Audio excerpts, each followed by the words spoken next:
Well, to talk about on this, and for that, I'm joined now by retired Captain Corey Shelson. He served in the Canadian Armed Forces for 13 years as a military engineer officer, including an 8-month deployment in Afghanistan. He's now advocating for Afghan contractors who worked with the Canadian Armed Forces during Canada's mission in that country. Corey, thanks for taking the time. Thanks for having me.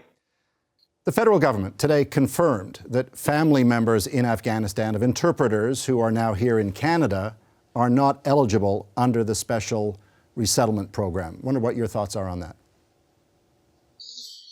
Well, I think it's wrong. And I think a lot of innocent people are going to die as a result. Marco Mendencino announced about a week and a half ago that the program would be inclusive and it would be flexible.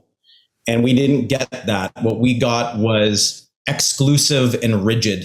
The program only applies to those who are currently stranded in Afghanistan and their immediate family members, and interpreters and locally employed staff are having to justify why others are able to come with them. The 100 or so Afghan interpreters that I was at Parliament Hill with today, it excludes their family. Brothers, sisters, moms, dads, cousins, people who they could be supporting on the ground. A lot of these interpreters are sending upwards of $1,000 a month back home to support their family.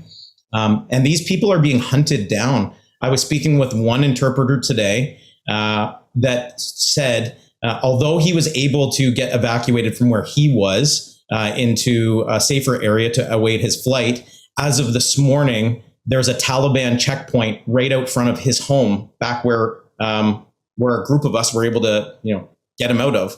A Taliban checkpoint searched his home, asked his neighbors, and went hunting for his brother and his brother's family. And that's an interpreter that's currently stranded. I'm speaking with another interpreter who is here in Canada, whose mom, dad, brothers, and sisters are receiving regular death threats and are having to move from house to house to house to stay away from the Taliban. So tell me how this is inclusive and tell me how this is flexible. We've given these folks unreasonable application parameters. They have to fill out. I've gone through every single document. I'm helping these interpreters fill out their documents. It's like filling out a passport application and your personal tax return. Now try doing that without the internet and without a laptop, and in many cases, without being able to speak English. So I'm not sure if this is intentional on the part of our government. I sure hope it's not, because that would just be evil in every way. And I'm just not seeing the situation get better. And that's what's causing me a lot of concern, especially when we hear of this car bomb that went off downtown Kabul today. It happened about 6 hours ago. The car bomb exploded in Kabul's heavily fortified green zone, which was right outside the defense minister's house. And it's in the immediate vicinity of foreign embassies, including Canada's. So we've got car bombs going off in Kabul. We've got the Taliban rapidly surrounding Kandahar City, Herat, and Lashkar, which are all capital cities. They're going door to door hunting for ISAF, anybody who supported ISAF, and they're executing them on the spot by beheading them or tying their hands behind their back and shooting them in the face, and then leaving them on the ground in the streets to intimidate people. This is what we're dealing with. I was going to say, you use the verb hunting. I suspect that's quite an apt term. You were speaking obviously to the people on Parliament Hill today, but also, as you said, in Afghanistan. What is the emotional sort of state of mind of people here for their families and for the former contractors that you were speaking with today in Afghanistan? What are they feeling right now? It's an absolute disaster. I'm going to take a risk here and I'm going to do something, and I hope it's going to work. I received this audio file. What's up, bro? How you doing? I was like huge explosion, like trucks was higher, close up like 400 meters from our hotel. So I'm receiving audio messages from stranded interpreters where bombs are going off outside their door and they're begging for us to get a plane on the tarmac to get them out of there. These are people who have provided all their paperwork, have provided fingerprints, and yet we still don't have planes on the ground. This is absolutely unacceptable. These people are panicking, and they deserve to be, because they are literally being hunted by the Taliban. Our government has to move quicker.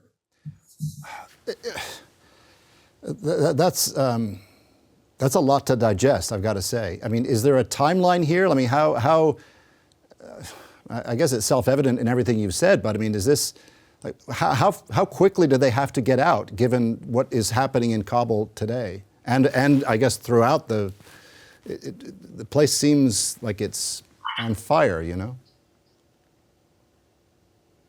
They need to be out yesterday. So it isn't about how much more time they have. From my perspective, about how much time has passed.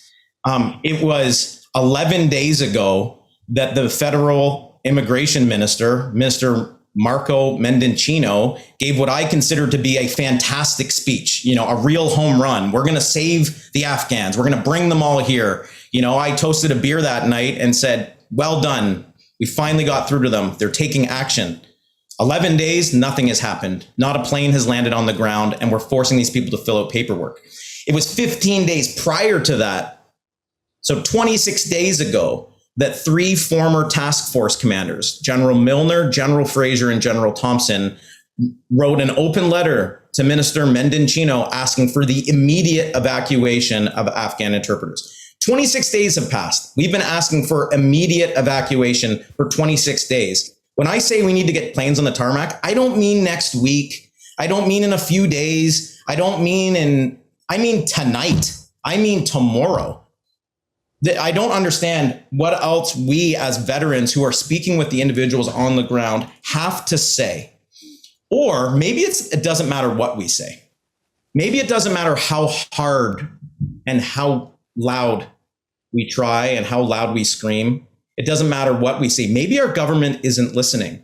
Maybe our government is too preoccupied with other things, a potential upcoming election, preserving their own jobs. And that's where I start to take issue, is I feel like our politicians, the people who supposedly run this country that we voted in, are looking inwards. They're looking at their own self, keeping their perseverance, keeping their own jobs, and they're not focusing on the task at hand, which should be getting planes on the tarmac in Kabul and getting these people out of the country as fast as we possibly can and dealing with the paperwork in a third-party location. That's what we got to do. Planes on the ground, get them out of harm's way, do all the paperwork, and take all the time you need. But for right now, the bureaucratic, red tape-filled process that we're using, it's not working. And I can absolutely vouch for what I just heard, and the fact that people who don't speak English are having to fill out the equivalent of a passport application and a personal income tax return. And they're going down to local internet cafes. And guess what? Everybody in these local towns can say, hey, these people aren't from around here. They're not wearing the same clothes. They don't look like us. What are these people doing here? Oh, they're people waiting to go to Canada. And then all of that information gets to the Taliban because they have a very strong intelligence program within the Taliban. So the Taliban know that there are safe houses. The Taliban know that there are people that are waiting to go on flights. And I'm receiving frantic audio messages from people we're talking to saying, hey, we're really worried that we're going to get slaughtered tonight in our sleep because the Taliban know where we are. When do you think the planes are coming, Corey? And my answer is, I don't know. Corey Shelson, it's clear you are 100% passionate and feel so strongly about this. Thank you for your time. Thank you for having me. Hi, I'm Vashi Capellos, host of Power in Politics. See more of our show by subscribing to the CBC News channel or click the link for another video.